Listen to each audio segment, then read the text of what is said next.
Hey everyone, Brian Kelly here. Welcome to another episode of the Cultivate Church Planting Podcast. God willing, this is going to be a blessing to you and a blessing to our listeners and a blessing to those who have a desire to plant churches, who are planting churches, or have a lot of pastors of churches that exist currently want to think about planting a church from your congregation. So let's start with this, Pilgrim. Yeah. Let's start with the pastor who is at a church, a grown-up church, and they may have planted it, they may not have. You know, I know a lot of great pastors who have never planted a church, and that's fine. It's not for everybody. Mm-hmm. It's not for the faint of heart. No. Or the thin of skin. It's not for the thin of, well, pastoring itself is not for the thin of skin. That's true. As I'm learning, we're building up those, I don't want to say we're building up calluses because that's kind of not a good thing, right? But, you know. We're strengthening the weak knees, right? Strengthening the weak knees, by God's grace. So let's start with those pastors who are pastoring an existing church. Maybe they planted it, maybe they didn't. They have a great congregation. And by great congregation, that doesn't necessarily mean a huge, massive congregation. Mm-hmm. There's very healthy, strong, vibrant churches of 50 to 100 people, which I would say is kind of in that like average range. And that's the majority of churches. Yeah. Like the large majority is 50 to 100. Yeah. I heard one time, and we'll get on our topic here in a second, but I heard one time a pastor of a mega church, because you got mega churches, then you got mega churches. Super mega. Super mega.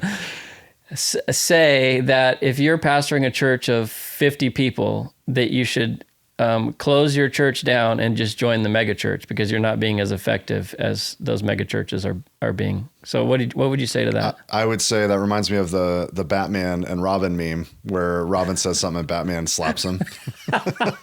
That's what it reminds me of.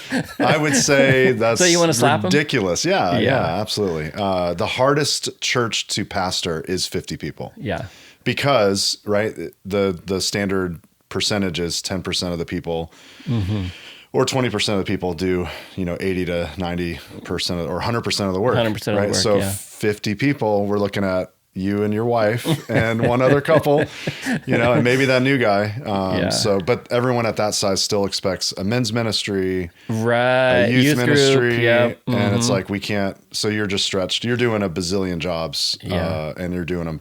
Not poorly, but you're doing your best. You're not a specialist like the mega church, super mega church with all their staff. Yeah, so. And there's something to be said about knowing the people that are in your congregation. The pastor knowing the people in your congregation, having once you get up past 300-400 people, it's really hard to really.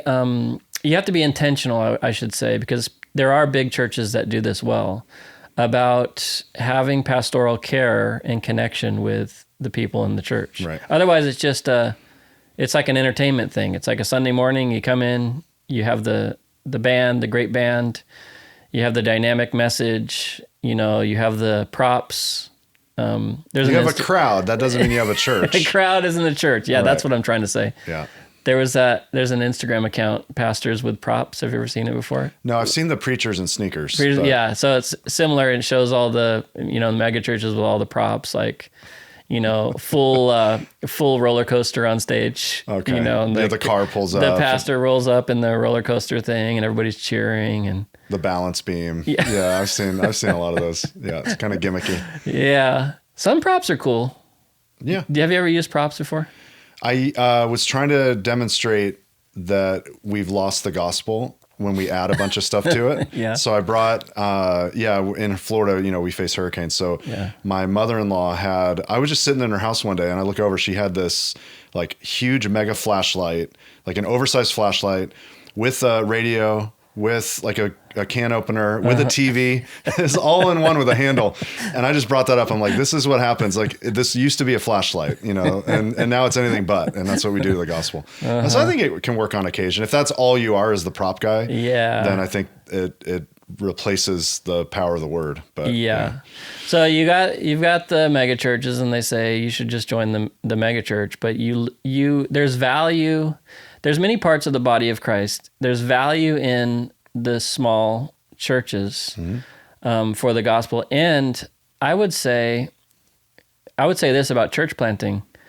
In our experience with Cultivate, the majority of pastors that say we want to send out a church planter from our church are from smaller churches. They want to replicate, and they have the ability. I mean, there's challenges, advantages and disadvantages to both, but they're the ones that are wanting to replicate. They're wanting to send out, whereas the bigger churches tend to focus more on themselves. How are we going to make our church bigger? Yeah. Rather than sending out a church plant, they would maybe add a campus for their existing church, that kind of thing. Right. So back to our subject, talking about a pastor of a church that is going, it's healthy, they've been around for 10, 20, even longer years. And they're thinking, we've got a lot going on. What are some of the advantages that you would give to them for actually focusing on church planting, or reasons, I should say, that you would give to them? Yeah. Well, the first thing is, don't look at church planting as competition. I think that's the mindset has to be that we want to see more local expressions that are healthy of the church, of the gospel, right, in our community and beyond our community. So I think if you look at, and a lot of guys do, they look at new churches in the area as a direct threat. Yeah. So you find, maybe you're scrolling Facebook and you see, new church meeting at the high school, and it's right up the road from you, and you know it's coming, right? And you're investigating their theology. Usually they have a give page, but not the theology page, the beliefs page, right? So you're like, and I've been there for sure. Yeah. What I would always do is stop and pray. Yeah. And then say, let me try to connect with the guy. Let me take him to coffee and just kind of hear his heartbeat, meet him, and see where we're at, where we're aligned theologically. And there might be a lot or a little. Yeah. But that's the big thing, is philosophically not to look at another church, even if they believe exactly what you do, that they're a threat to your congregation. Right. Because what's weird is you could, this Sunday, move to you could build a location across the street. You could move your congregation across the street in the same church to a new building, and you will actually have people leave. Yeah. It's the weirdest thing. I don't know why that is, but when there's big movements or changes in the church, people leave. So I think just realizing that we need more healthy expressions. We don't need less, right? And I used to think, what if every single person in our community went to church this Sunday? Like, let's say there was another 9/11, just some big event, and everyone needed just this sense of, I need to go to church this Sunday. And they went to every single religious group. They went to the Catholic Church. They went to, God forbid, the Jehovah's Witnesses, right? The Kingdom Hall. But they tried to go somewhere. We actually, if you look at it, we probably don't have enough seats in every religious building to house the entire community. Exactly. So to me, that means we need more churches, right? And so, more services for sure, but more churches. So I think the big thing, it's not as practical, but it's philosophical. And that's, don't look at other churches as a threat. Look at them as, this is the Lord advancing his kingdom. Yeah. And that's, if it's honesty time, that's a struggle for all pastors. Yeah. I struggle with that. Because you think, oh no, if there's another church up the road, what if they're better than us? What if people don't want to go to our church anymore and they want to go to their church? Yeah. And all these things run through your mind, but that's a deficiency on my part, on our part, for thinking that God, Jesus Christ, who is the head of the church, is really only cares about our local congregation. He does care about our local church, but he, more than anybody else, wants more churches to be planted. Yeah. And I mean, as great as we are not everyone's pastor. Yeah. So knowing that there's going to be, a different expression, and people can get picky. The worship wasn't what I thought it was. Those people aren't friendly. All those things are outside of even the doctrine, right? But yeah, I think looking at that and saying, but I also think intentionally every pastor should have sort of a vision for like, we are going to send people to be missionaries overseas. We are going to send, what is our plan to raise up leaders here during, their tenure here? Because everything's a season, right? Our church is not going to last forever necessarily. We are not going to last forever, right? We have a season. So I think sort of saying, while we're here, what can we do to steward the congregation well, so that we could, like, what does that look like if someone came to you and said, I would like to plant a church, but I'm a new Christian, or I want to be a pastor, or I want to be a missionary, and not having an answer or a clue. I think the Lord will be faithful. Maybe, it's a little bit of indictment, but maybe to bring that person to a church that will have a plan, a leadership that will have a plan for them. Well, he does that with churches that are healthy, that are preaching the gospel, that are Christ-centered. They could differ doctrinally on secondary issues, of course, but I find, and I've always thought that God is the shepherd, the good shepherd, who will move his sheep into a pasture that they're getting fed at. Right. Remember that old thing with Calvary Chapel? There was a T-shirt that said, "Where the sheep like to eat." Oh, no, I haven't seen that. That's great. That's awesome. I just thought of that. But we can't, and I think we can't be kingdom-minded if we're so resistant to other churches being planted that we're not planting.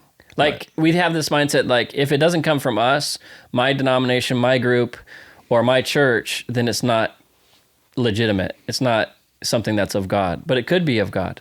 Right. And to avoid the territorialism. And the reality is, God will often put a region, a city, a community on someone's heart outside of this community. And they have taken massive steps of faith and risk and sacrifice with their families, with their former churches, who are on board or maybe not, but they're like parachuting in and starting a new work. And, I hear this from a lot of guys. They are going into what they call tough soil, where they're trying, to be a faithful expression, healthy, doctrinally and everything, but they have resistance not from the Satanists, you know what I mean? But from other solid believers. It's like, what are you doing? Even if they set up across the street, like, this is awesome. You're going to reach a totally different group. Yes. And maybe, God forbid, we actually do allow or send or, encourage some of our church to go, be a part of this other church. That's almost like mind blowing to us. Like, wait, I know, we're not going to do that. Well, it comes from a bigger picture mindset of we're all about the kingdom here. Right. And when Christ comes back, we're all going to be one, there won't be denominations and all that it'll all be one. You'll know you're kingdom minded when you actually have to give up some people to the broader part of the kingdom. Yeah, it's funny because we're sitting and recording at our church building on a 10-acre property. We don't own it yet, but there are other little buildings and houses and things on the property, and the landlord of this place had a vision to call it church share. So he basically just rents out spaces on the property to different churches. Right. So there are 4 other churches that meet on this property. They're all, none of them are quite like us. We've got... That's a generous way of saying that. That's very kingdom-minded of you. So some of them, I don't know if they're part of the kingdom, but anyway, that's another story. But when we first moved in, there was a church that was meeting where the Bible college chapel and where your old office used to be. So it's a built out house that was built into a 70-seat sanctuary, offices, classrooms. And there was another church, an evangelical church that was meeting on Sunday morning in that house at the same time we were meeting. I mean, it's not even down the street. It's like same parking lot. Right. We're sharing the same parking lot. Right. And so we put our little flags out by the road. Our church is called West Church. So we put our little West Church flags out. and they put their flags out. I can't remember what the church name was. In front of your flags? The flag people are fighting in the road. We had to break up some flag fights. It's like Lot and Abram's, yeah, exactly. shepherds. Yeah. And it was, at first I was like, oh man, this is kind of awkward. It's like, what if our people accidentally walk into their church and they like it, and they're getting blessed by it? And then I thought, well, it was their doctrine was a little different. They're more of a Pentecostal focused church. Yeah. But that's fine. Evangelical, like teaching the word, preaching Christ. And I ended up talking to the pastor and his wife. It was a co-pastor kind of thing, pastor-wife team. And, great guy and just real friendly. And he said, can we put our flag on this side and you put your flag on that side? I'm like, yeah, of course. And testing moment right there. Yeah, exactly. And, they ended up getting a bigger space, a bigger building. God opened the door for them. And then we kind of swooped in with the Bible college and kind of took the space. So, but I've had that even within our own dear Calvary Chapel movement, where I've personally had this happen to me, where you call the pastor that's in a town of, in my case, it was about 120, 150,000 people. Mm-hmm. So he has a church, a little church of, 100 people, 150 people, good, healthy Calvary Chapel church. And it was out further in the county. It was in a separate area from where we were. And I said, we really feel like God's calling us to plant a church in this town, in the downtown. It was probably a 30-minute drive away at least. Right. And he said no. Okay. I wasn't asking him. I just said, hey, we're really praying about this. You'd love to connect and work together, blah, blah, blah, all the stuff you want to do. So I was the bad guy in this scenario. So he said no, he held up the keys of the kingdom right there. He held the keys and he said, no, this is my city. He didn't say territory.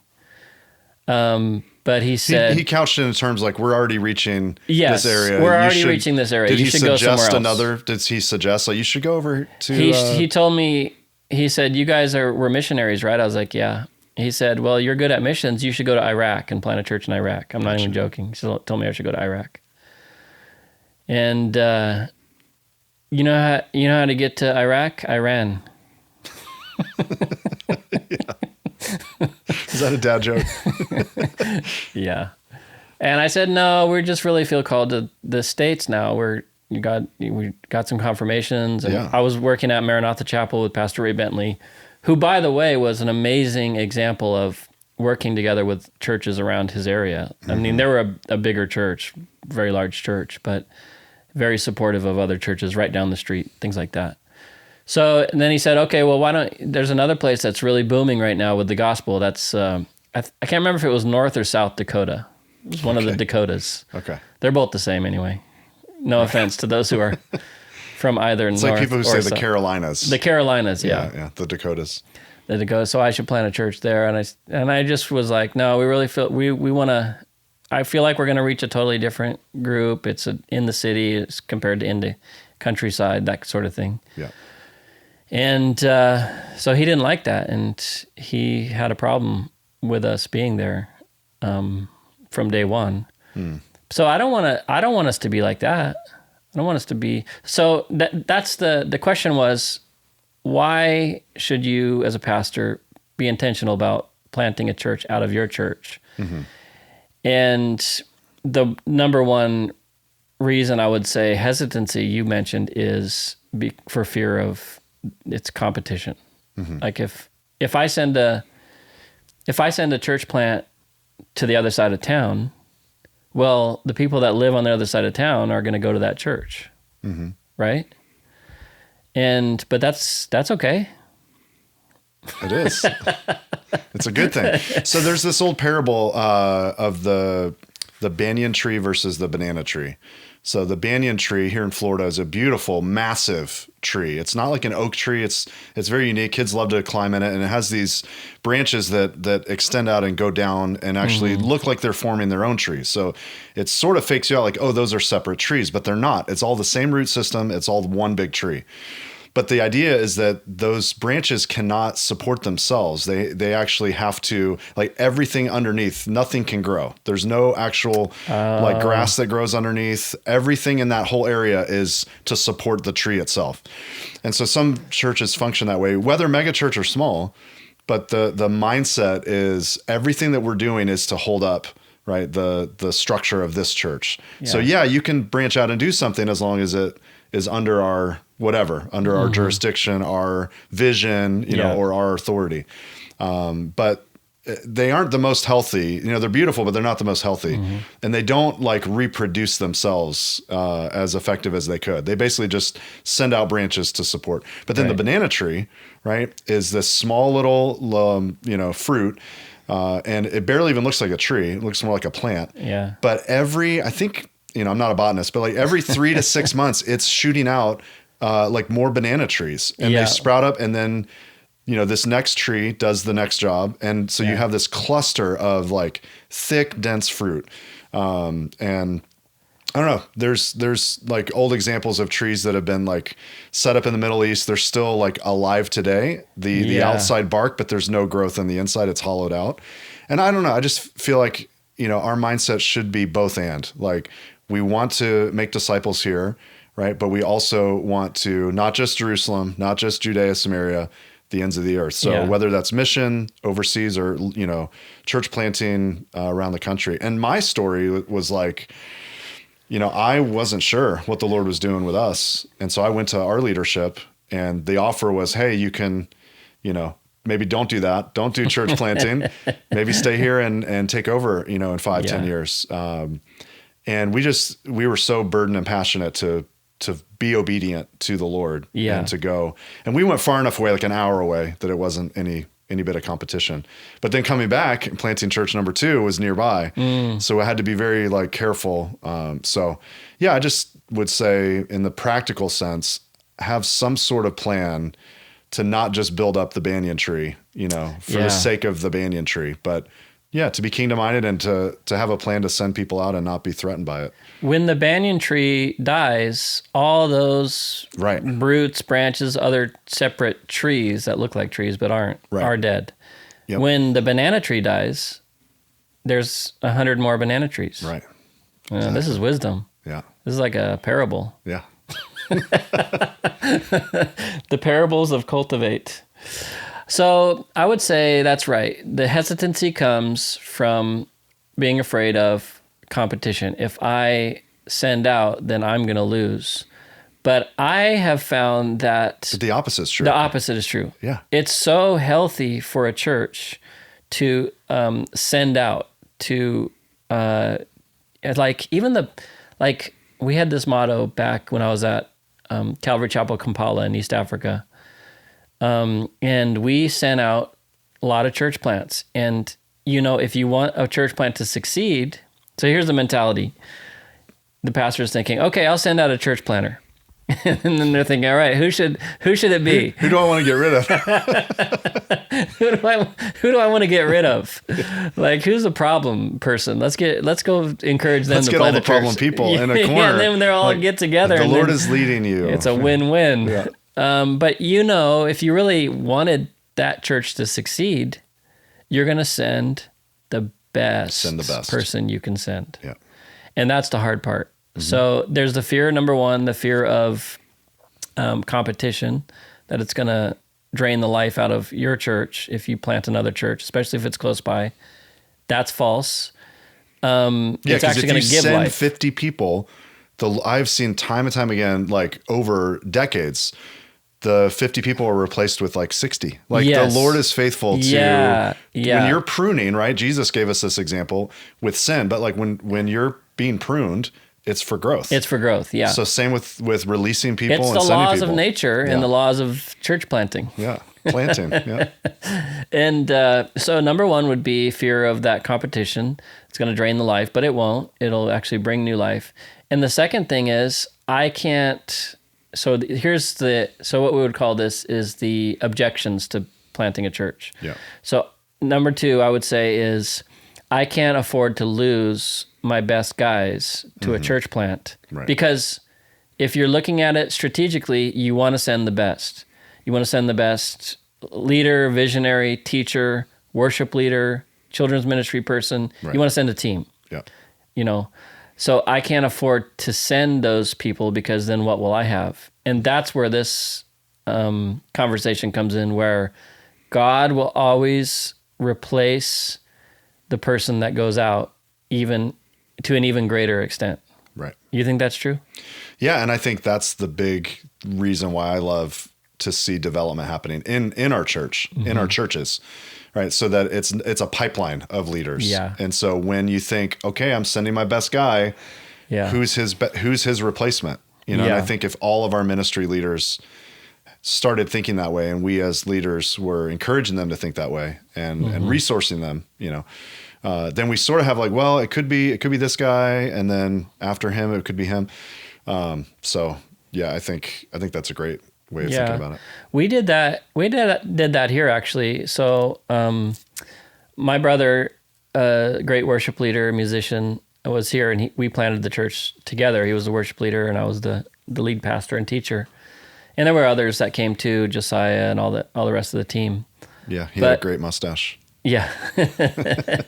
But what happened was, you know, we didn't send out another church plant, but the application is still true to this second point we're making, is that the Lord called him to lead worship at another church, and it was in Reno, Nevada. So, you know, he really believed it was the Lord, and we were like, okay, good, confirm that. We prayed for him and just sent him out with our blessing, all the while thinking, oh, shoot, it's only a year into the church plant. You know, who's going to lead worship? Because we didn't have anybody at that point. And, you know, some churches from nearby sent a worship leader or two to help out for a month or so. But then God started bringing all these musically talented people and worship leaders into the church. And 2 years later, we had 3 full worship teams with 3 worship leaders. Or 4 even now. It's like there's, you never see the same.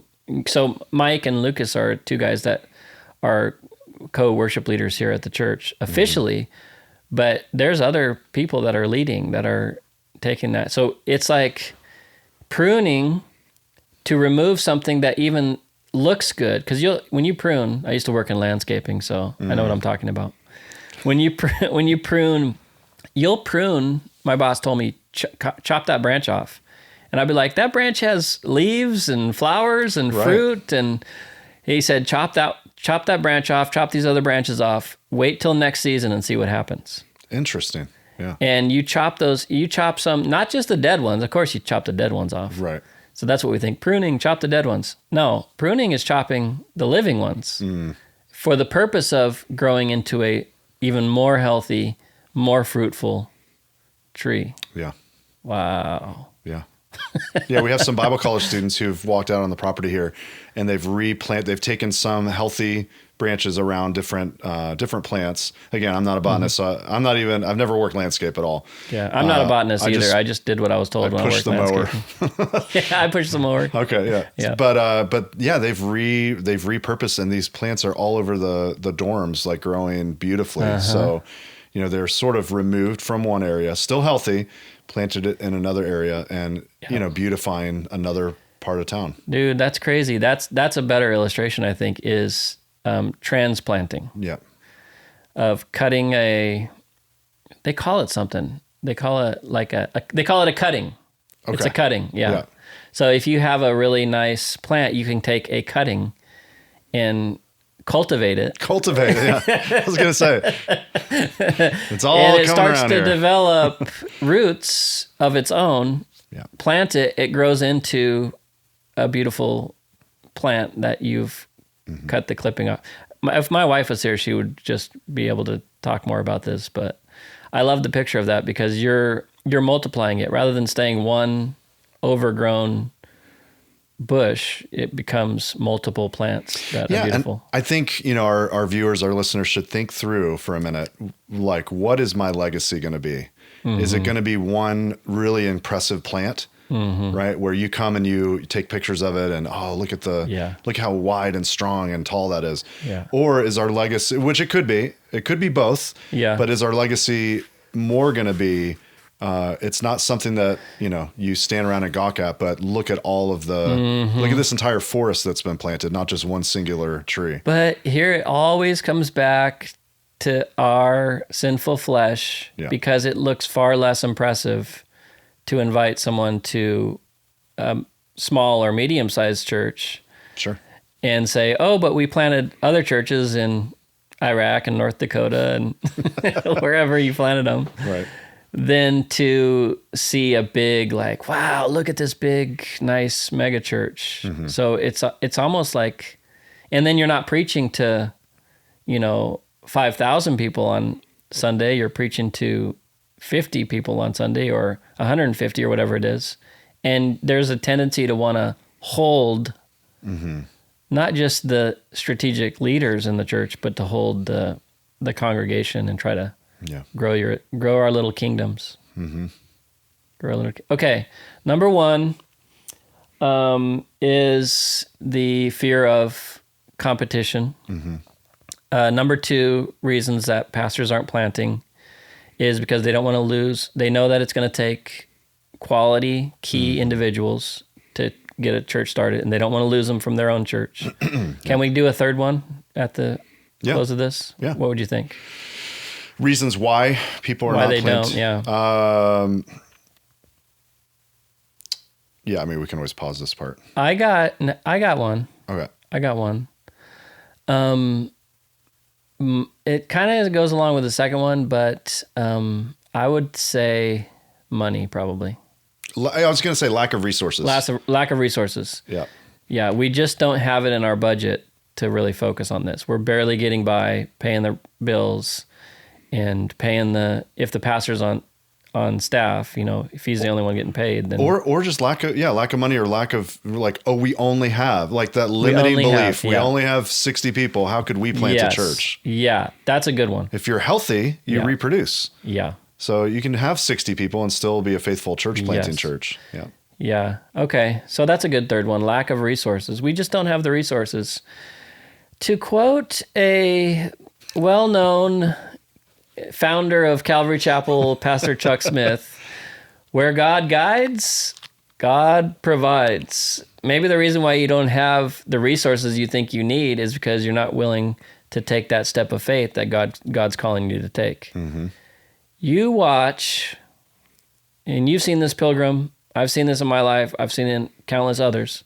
You watch when you make that decision to say, we're going to be obedient to God and the Great Commission to send out a church plant from our church.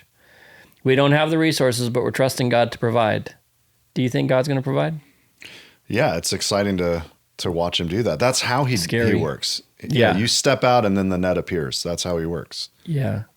It's like when they were going into the promised land, Joshua and the crew. Remember the guys that carried the Ark of the Covenant, the priests and everyone? The whole congregation was on one side of the Jordan River, and then they had to, the Lord said, I would stop the river, so we know what happens. But they had to step in before the river was stopped. Right. There was no more Red Sea staff. No. Part the waters. It was step in first, then it stops. Yeah. Or step out first, then you get provision. Right. And there's planning and strategy and stuff that you need to do. You don't just want to go willy-nilly out into the great beyond with a church plant. But I would say this might be controversial, I don't know. You're never going to have all the resources and people and stuff that you need to feel like you're ready to do this. Right. Unless you're part of some massive, organization or something that... But you're always going to want more resources. You're always going to want more. You're always going to think that you need more, but you don't. Where God guides, God provides. So this is an encouragement to pastors of churches that have not planted a church or have not planted a church in a long time. God may not be calling you to go out, but he's definitely calling your church to be part of a church planting initiative from outside of your congregation, from people that you raise up and send out. Yeah, and one of those resources might just be information, like not knowing how to do that. I talked to a pastor who, different part of the country, they're in the South, but they had this vision to plant 12 campuses, right, around their entire community in very strategic parts of the community. And they went to like a church planter conference, like the leadership did, just to maybe kind of shore up how to do multi-site. Yeah. But they left with they almost repented. They came back and were like, we have a totally different strategy. And so it shifted to, we now need 12 men and teams, and we're planting 12 churches over the next 10 years. Autonomous churches, they're going to be their own church. Yeah. And so, so for some of us, it's just, a lack of vision or a lack of information. That's why Cultivate's such a great ministry, is if you're sitting here going, well, sounds great, and I have a little bit of money, but how do I do this? That's where, the lack of resources, there are ministries like Cultivate that say, okay, I know you don't know what to do yet, but we can help come alongside you. Okay, we're gonna cut it off there, but I just want to say this to our listeners. If you heard this and you're a pastor and you haven't planted a church, we will help you plant. There's no more excuses. I mean, we only hit three excuses in this episode. We'll maybe do some more next time, but there's no reason why you shouldn't be forming that vision and strategy to plant a church out of your church. Yep. There's no good, unless your church is just really unhealthy and it's about to die and then maybe you're in sin, then you probably shouldn't be there anyway. So just wait and pray. End on a positive note, I guess. Yeah. And where God provides. So the three reasons that we've talked about why pastors don't plant churches is number one. What was the first one? Just a philosophical or fear. A fear of the competition, or this is going to take away people from me or my kingdom, my church. The second one is we're going to lose key people because it takes quality people to successfully plant a church. And they're people that we've been pouring into and raising up, and we had such high hopes for them to be part of our church. And so it's a real hesitancy to lose those people. Yeah. But you got to do it. And then number three, we don't have the resources, whether it's money or time or whatever it is, a vision or knowledge. Yeah. And so those three things can be eliminated by God and through Cultivate. Connect with us, cultivatechurchplanting.com, and we want to see more churches planted. Yeah, what if every one of our listeners and every church represented just took a minute and said, Lord, would you put this on my heart? Would you take these excuses away? Yeah. And would you give me, the resources, the people, bring them to mind and show us a place where we can, send a faithful expression of the church. Yes. I mean, the whole world could be impacted. Exactly. Don't be afraid. It's not going to be easy. It's easy just to keep doing what we're doing. It's not easy to change things up and to send people out to do new things, but that's the way. That's why we're still here. Great Commission, baby. Pilgrim, thanks for being on the show again, and always love having you. And like I said, if anybody wants to connect, Cultivate, www.cultivatechurchplanting.com, and we'll see you next time.